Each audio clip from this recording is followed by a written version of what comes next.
नमस्कार साथियों, स्वागत है आपका TRT इन हिंदी चैनल पर।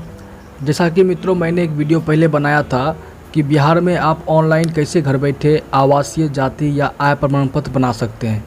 लेकिन RTPS की इस वेबसाइट पे एक नया अपडेट आया है, जिस कारण से बहुत सारे मेरे भाई बंधुओं को प्रॉब्लम हो रही है इसे ऑनलाइन करने में। और उन्होंने मुझे कमेंट्स करके पूछा कि अब इसमें सुधार कैसे किया जा सकता है और इस पर एक नया वीडियो बनाइए। तो आज मुझे टाइम मिल पाया है और मैं आपके लिए वीडियो लेके आया हूं, जिसमें मैं आज आपकी सारी परेशानियों को दूर कर दूंगा। सबसे पहले आप अपने क्रोम ब्राउज़र की सहायता से RTPS वेबसाइट के होम पेज पे आ जाएंगे, जो कुछ इस प्रकार से दिखेगा, जैसा कि अभी आप मेरे होम स्क्रीन पर देख पा रहे होंगे। उसके बाद आपको साइड में अप्लाई ऑनलाइन कॉलम जो यहाँ पे दिख रहा है, ये शो हो रहा है, बस इस पर आपको सिंपली से क्लिक कर देना है। क्लिक करने के बाद आपके सामने एक नया पेज ओपन हो जाएगा, जहाँ पर कि शुरुआत में महत्वपूर्ण सूचना दी जाती है, जिससे कि हिंदी में पढ़ना आसान होता है। और यहाँ पे कुछ ज़रूरी बातें हैं, इसे जान लेते हैं। जैसे कि कृपया नोट करें कि प्रमाण पत्र लेने के लिए आपको अंचल या बिहार भवन के निर्धारित काउंटर पर जाना पड़ेगा। तो आसान रहेगा कि हमें बिहार भवन से आसान रहेगा अंचल पे जाके अपने प्रमाण पत्र को लेना। ऑनलाइन आवेदन में आवेदन पत्र एवं शपथ पत्र पर आवेदक का हस्ताक्षर नहीं लिया जा रहा है, अतः प्रमाण पत्र की प्राप्ति के समय अंचल के काउंटर पर आवेदक को उपस्थित होकर इन दोनों कागजातों पर हस्ताक्षर करना होगा। प्रमाण पत्र की प्राप्ति के समय आवेदक को अपने पहचान के साक्ष्य स्वरूप भारत निर्वाचन आयोग द्वारा मतदान के लिए निर्धारित विभिन्न फोटो पहचान पत्रों में से किसी एक को काउंटर पर दिखाना होगा। तो मित्रों, यही लास्ट अपडेट थी। ये जो दिखाना था, ये तो कॉलम पहले भी दिखाई पड़ता था, लेकिन होता क्या था कि आपको वहाँ जाके काउंटर पे दिखाना होता था। लेकिन अब इसे ऑनलाइन कर दिया गया है। इसमें आधार कार्ड को जोड़ दिया गया है। आप जब भी ऑनलाइन करेंगे तो आपकी आधार कार्ड मान्य होगी।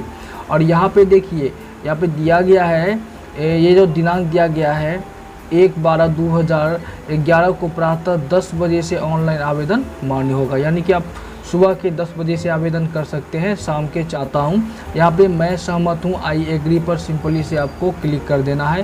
क्लिक करने के बाद यहाँ पे देखिए आपको नया पेज खुलता है और यहाँ पे कहा जा रहा है आप अपना प्रमाण पत्र कहाँ से प्राप्त करना चाहते हैं। तो दो कॉलम है, तो हम यहाँ पे ब्लॉक को चूज़ कर लेंगे। और ब्लॉक को चूज़ करने के बाद यहाँ पे ऑटोमेटिकली देखिए एक नया अपडेट आएगा आपके सामने में। पेज रिफ्रेश हो रहा है।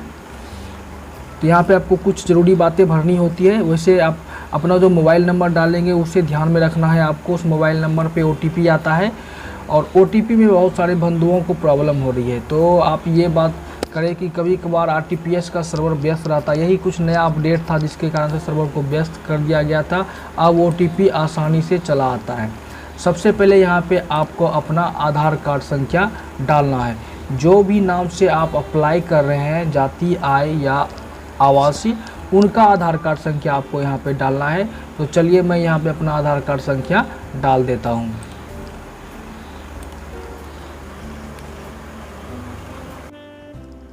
जैसा कि मैंने अपना आधार कार्ड संख्या यहाँ पे डाल दिया, उसके बाद यहाँ पे जो नीचे में एक कॉलम है, I hear bye give my consent for the using Aadhaar card, यहाँ पे आपको टिक लगा देना है। उसके बाद यहाँ पे अंग्रेजी में अपना नाम अंकित करना है। चलिए तो मैं अंकित कर देता हूँ। यहाँ पे जो भी आप नाम अंकित करेंगे उसे कैपिटल लेटर में आपको लिखना है।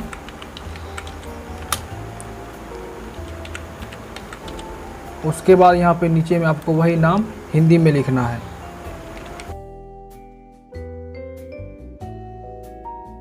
उसके बाद यहाँ पे आपको देखिए आ रहा है सर्टिफिकेट, यानी आप किस सर्टिफिकेट के लिए अप्लाई कर रहे हैं, यहाँ पे उस सर्टिफिकेट को चूज़ कर लेना। जैसे कि आप देखिए आय प्रमाण पत्र, अंचल अधिकारी के द्वारा आवासीय प्रमाण पत्र, जाति प्रमाण पत्र, डुप्लीकेट आय प्रमाण पत्र। तो डुप्लीकेट आय प्रमाण पत्र से मतलब है यह कि अगर आपका आय प्रमाण पत्र खो चुका है, अगर आप उसका दूसरा डुप्लीकेट बनाना चाहते हैं तो यहाँ पे उसे आपको चूज़ करना है। तो हमें डुप्लीकेट नहीं बनाना है।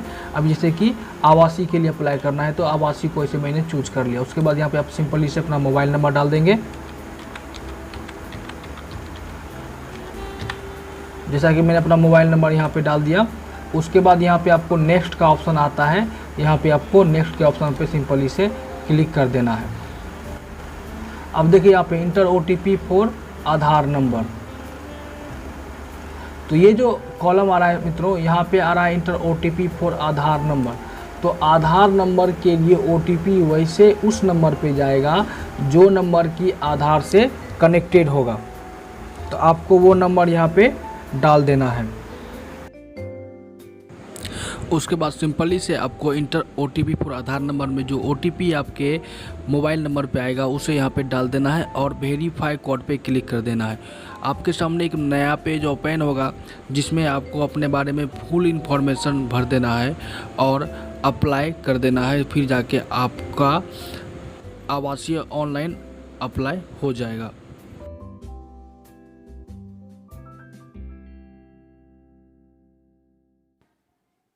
जैसा कि हम अगले पेज पे आ चुके हैं, यहाँ पे आवेदक या आवेदिका का नाम ऑटोमेटिकली हिंदी और अंग्रेजी में ले लिया जाएगा।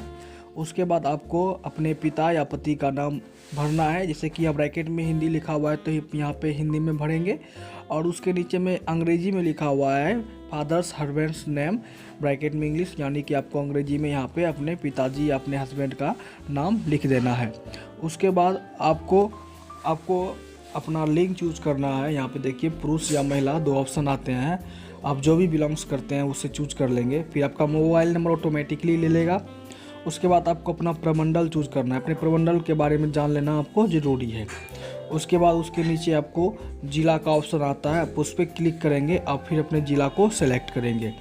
तो जैसे कि आपने प्रमंडल को सिलेक्ट किया तो पेज रिफ़्रेश होने लगता है। रिफ़्रेश होने के बाद ही आपको आपके ज़िला का ऑप्शन मिलेगा, आप उसे सिलेक्ट कर पाएंगे। उसके बाद आपके नीचे जैसे अनुमंडल आ रहा है, अभी मैंने क्लिक किया तो यहाँ पे कोई ऑप्शन नहीं आ रहा है, यानी कि पेज रिफ़्रेश हो रहा है। कुछ सेकंड का वेट करेंगे, उसके बाद हमारा पेज क्या हो जाएगा कि रिफ़्रेश हो जाएगा। उसके बाद हम ऑटोमेटिकली वहाँ पे ऑप्शन चले आएंगे अनुमंडल में, उस पर क्लिक करके फिर हमें अपना अनुमंडल सेलेक्ट कर लेना है। जैसा कि अभी देखिए मैंने अपने अनुमंडल पे क्लिक किया और यहाँ पे देखिए आपको मेरा अनुमंडल के ऑप्शन शो कर रहे हैं। ये देखिए मैंने अपना अनुमंडल सेलेक्ट किया। उसके बाद आपको अपने प्रखंड को सिलेक्ट करना है। प्रखंड को सिलेक्ट करने का भी वही विधि है, आपको थोड़ी देर पेज को रिफ्रेश होने का इंतज़ार कर लेना है। उसके बाद आप अपने प्रखंड को सिलेक्ट कर सकते हैं। ये मैंने अपने प्रखंड को सिलेक्ट किया। उसके बाद नीचे में आपको आता है गांव या मोहल्ला। अपने गांव या मोहल्ला का नाम यहाँ पे आपको लिख देना है, हिंदी या अंग्रेजी किसी भी भाषा में लिखना है आपको। अगर आप अंग्रेजी में लिखते हैं तो कैपिटल लेटर का ही प्रयोग करेंगे। यहाँ पे अगर आप अंग्रेजी भी लिखते हैं तो यहाँ ऑटोमेटिकली उसे हिंदी वेबसाइट कर देता है। फिर अपने पंचायत या वार्ड संख्या को आपको लिख लेना है। फिर आपका पोस्ट कहाँ है उसे यहाँ पे अंकित कर देना है। आपको थाना का ऑप्शन आता है, यहाँ पे आपका जो थाना होगा उसे लिख के यहाँ पे हिंदी में सेलेक्ट कर देना है। उसके बाद आवेदन का उद्देश्य, यानी कि आप आवेदन किस उद्देश्य से कर रहे हैं, आप किस उद्देश्य से यह आवासीय प्रमाण पत्र बनाना चाह रहे हैं, उस उद्देश्य को यहाँ पे लिख देंगे। फिलहाल मैं यहाँ पे नौकरी लिख रहा हूँ उद्देश्य में। उसके बाद उसके नीचे आपको मिलता है स्वीकृति प्रदान करने वाले पदाधिकारी, तो यह ऑटोमेटिकली अंचलाधिकारी ले लेता है। उसके बाद आपको सिंपली से नेक्स्ट पे क्लिक कर देना है। नेक्स्ट पे क्लिक करने के बाद आपके सामने एक नया पेज ओपन होगा जिसमें कि आपके आवेदन का एक अलग ही प्रारूप आपको दिख रहा होगा, जिसमें सारी बातें साफ साफ दिख रही है। जैसा कि यहाँ पे मैं आपको पढ़ के बता देता हूँ। मैं गौतम कुमार, पुत्र या पुत्री सुशील प्रसाद सिंह, गाँव सर हरिपुर, प्रखंड प्रवक्ता, पोस्ट ऑफिस फुदकीचक, थाना गोगरी, अनुमंडल गोगरी, जिला खगड़िया का अस्थायी निवासी हूँ। मैं प्रमाणित करता हूँ कि मेरे द्वारा दी गई उपरोक्त जानकारी मेरे ज्ञान और विश्वास के अनुसार सत्य है। यदि मेरे द्वारा दी गई जानकारी असत्य गलत पाई जाती है तो मैं पूर्ण रूप से जानता हूं कि इस आवेदन के पत्र के आधार पर दिए गए प्रमाण पत्र के द्वारा शैक्षणिक संस्थान में लिया गया प्रवेश, लोक सेवाओं सभी प्राप्ति की गई नियुक्ति निरस्त कर दी जाएगी या कर दिया जाएगा, अथवा इस प्रमाण पत्र के आधार पर कोई अन्य सुविधा लाभ प्राप्त किया गया है उससे भी वंचित किया जा सकेगा, और इस संबंध में विधि एवं नियमों के अधीन मेरे विरुद्ध की जाने वाली कार्रवाई के लिए मैं उत्तराधिकारी रहूँगा या रहूँगी। स्थान यहाँ पे दिया गया है जहाँ से आपने ऑनलाइन अप्लाई किया और दिनांक दिया गया है। फिर मैं सहमत हूँ पे क्लिक करके आपको सबमिट बटन पे क्लिक कर देना है। उसके बाद जो आपके सामने में पेज ओपन होगा वह आपकी रिसीविंग हो जाएगी। उस रिसीविंग से आप अपना ओरिजिनल आवासीय प्रमाण पत्र अपने ब्लॉग पे जाके प्राप्त कर सकते हैं। अगर मित्रों आपको वीडियो पसंद आई तो इसे लाइक एंड शेयर करें, सब्सक्राइब करना ना भूलें। धन्यवाद।